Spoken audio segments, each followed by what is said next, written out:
Hey everyone, you're watching the Esperanza 243. You're watching my book reading project of The Westing Game, part 23. Pretty exciting, don't you think? So I believe in part 22, we went over quite a bit actually. Angela corrected Sadell when she was singing America, America. And she thought it was Purple Waves of Grain, but Angela corrected her, it's Amber Waves of Grain. And so they assumed that Otis Amber is the person that took Sam Westing's life. But of course, Judge Ford believes that Sam Westing is still alive, assuming that it was a wax dummy that they all saw in the open coffin at the wake. So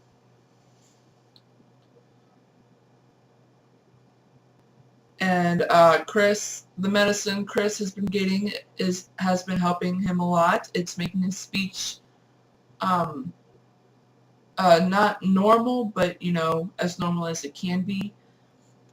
He can speak certain words a lot better. And being with Judge Ford, Josie has realized, how smart this kid really is, or not kid, teenager. Because I know some people don't like that when they're teenagers and they're called kids.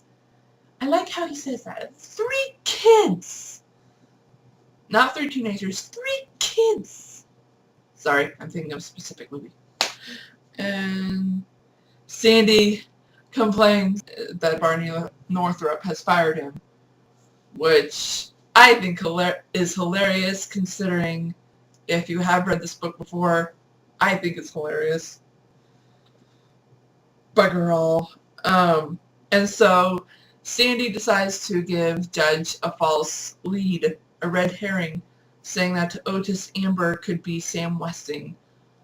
And I'm saying that because I'm spoiling it for you guys.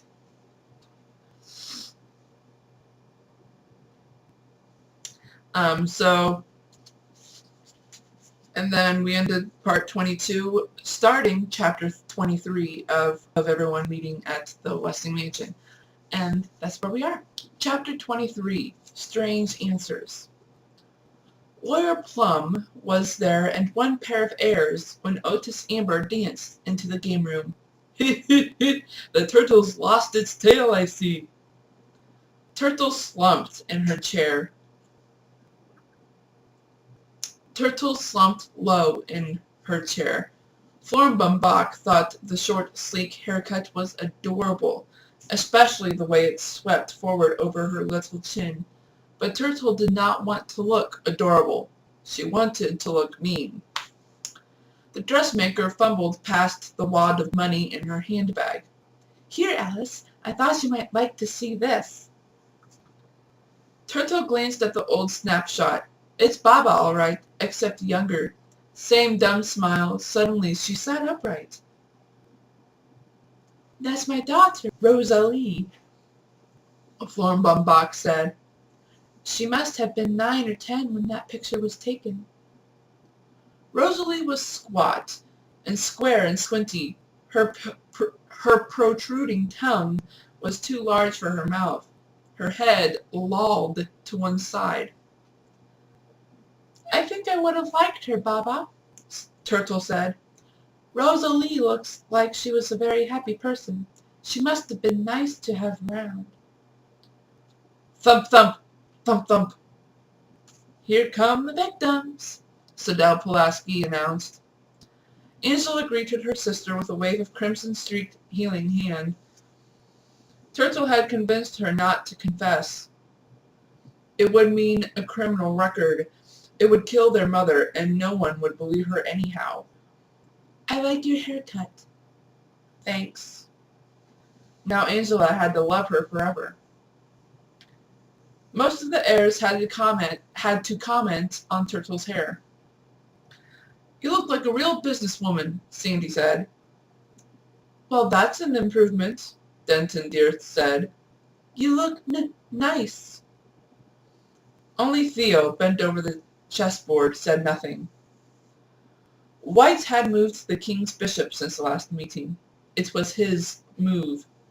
At last, the stares turned from Turtle's hair to a more surprising sight. Judge Ford strode in as regally as an African princess, her noble head swathed in a turban, her tall body draped in yards of hand-printed cloth. She slipped a note to Denton Deer, then sailed to her place at table 4. Goggle-eyed, Otis Amber was speechless. They all were, except for Sandy. "Gee, that's a nifty outfit, Judge. Is that what you call ethnic?" The judge did not reply. "Applaud! The local hero has arrived." Doug raised his arms, pointing his index fingers to the flaking gilt ceiling and the "I'm number one" sign, and acknowledged the clapping with a victory lap around the room. "Here come the Wexlers," Mr. Hu remarked, seating his puzzled wife at table 1. Turtle exchanged an anxious glance with Angela. The last time they saw their mother, she was crying her head off. Now the tears were gone from the bleary eyes, but she was staggering, giggling. Her hair was a mess. "Sorry we're late," Jake apologized. "We lost track of time." They had been clinking wine glasses in a small cafe, the cafe they used to go to before they were married, toasting good times. They had had many good times there, together. Many good memories shared, it seems. 3 big wine bottles full. Happy Grace waved at the heirs. She felt so wonderful, so overflowing with love for Jake, for everybody. "Hi, Mom," Turtle called. Grace blinked at a young, short-haired girl. "Who's that?"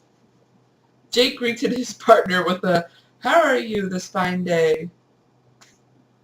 "Dag Wynn," replied Madame Hu. Having opened the door to the last of the heirs, a tense and troubled Crow took her seat next to Otis Amber. Ghost threatened, she waited for the unseen. "Hey, lawyer, can we open these?" Otis Amber shouted, waving an envelope. A similar envelope lay on each table. His forehead creased with uncertainty. Ed Plum fumbled through his papers. "I guess so," was his opinion. Cheers erupted as the heirs withdrew the checks. Again, Judge Ford signed her name to the $10,000 check and handed it to the doorman. "Here you are, Mr. McSouthers. This should tide you over until you find another job." Sandy's heartfelt thanks was muffled by Sidel Pulaski's loud "shh, shh," Grace Wexler mimicked.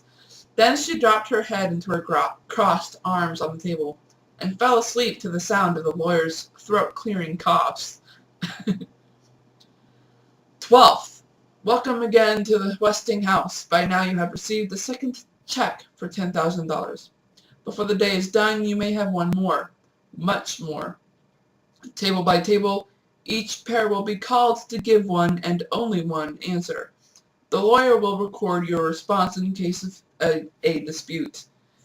He does not know the answer. It is up to you. 1. Madame Sunlin Hu, cook. Jake Wexler, bookie. Bookie? He really must have been distracted when he signed that receipt. Jake studied the 5 clues on the table. Of, America, and God above. Even knowing his wife's clues didn't help, he'd have to gamble on a long shot. "Say something," he said to his partner. "Boom!" said Madame Hu. Ed Plum wrote, Table 1, boom. 2. Florenbombach, dressmaker. Turtle Wexler, financer. Turtle read a papered statement. In spite of the fact that the stock market dropped 30 points since we received our $10,000, we have increased our capital to $11,587.50, an appreciation of 27.8% calculated on an annual basis. Florenbombach slapped the wad of bills on the table and 2 clinking quarters. In cash. Ed Plum asked them to repeat their answer. Table 2's answer is $11,587.50. Sandy applauded. Turtle took a bow. 3. Christos Theodorakis, ornithologist. D. Denton Deer, intern. Ornithologist? His brother must have given him that fancy title when he filled in the receipt. Maybe he would become an ornithologist someday. He was a lucky person, getting that medicine and all. He didn't want to accuse anybody. Not Judge Ford, Apartment 4D. Not Otis, Grain. Amber. Not the limper. Just about everybody limped at one time or another. Or other. Today, Sandy was limping. I think Mr. Westing is a good man, Chris said aloud. I think his last wish was to do good deeds. He gave me a partner who helped me. He gave everybody the perfect partner to make friends. He really did. Of course, that's my opinion, not Alan's. What is Table 3's answer? The lawyer asked. Denton Deer replied, Our answer is Mr. Westing was a good man. 4. J.J. Ford, Judge. Alexander McSallers, fired. We don't have an answer, the ex-doorman responded as planned. The judge looked at Table 3.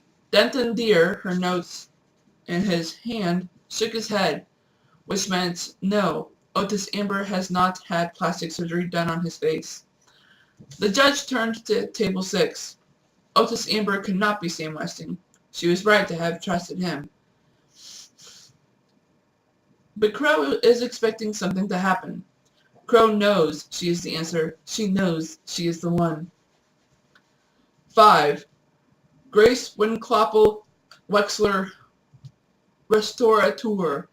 James Who, inventor. Grace raised her head. Did someone say Winclopple? Never mind, Winclopple. It's our turn, Who snarled. The lawyer got names and positions all fouled up, and I've got a drunk for a partner. He prodded Grace to her feet. The faces were swirling. The floor was swaying. Grace grabbed the edge of the floating table and gave her answer in a thick, slurred voice.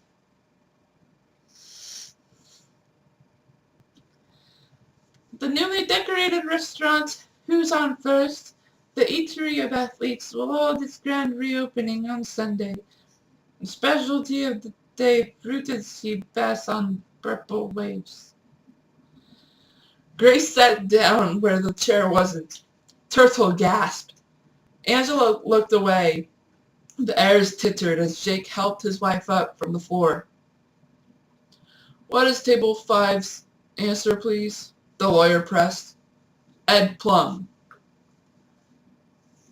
said Mr. Who. Yes, sir? That's our answer. Ed Plum. Oh. 6. Bertha Erica Crow, mother.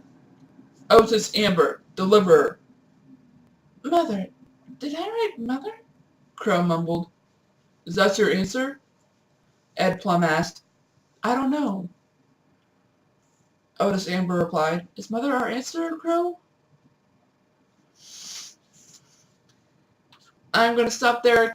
Next video, we will have some important stuff going on, as well as what just happened in part 23. I will see you guys next. I will see you guys soon. You all have a great morning, afternoon, evening, or night. This is the Esperanza 3 signing out.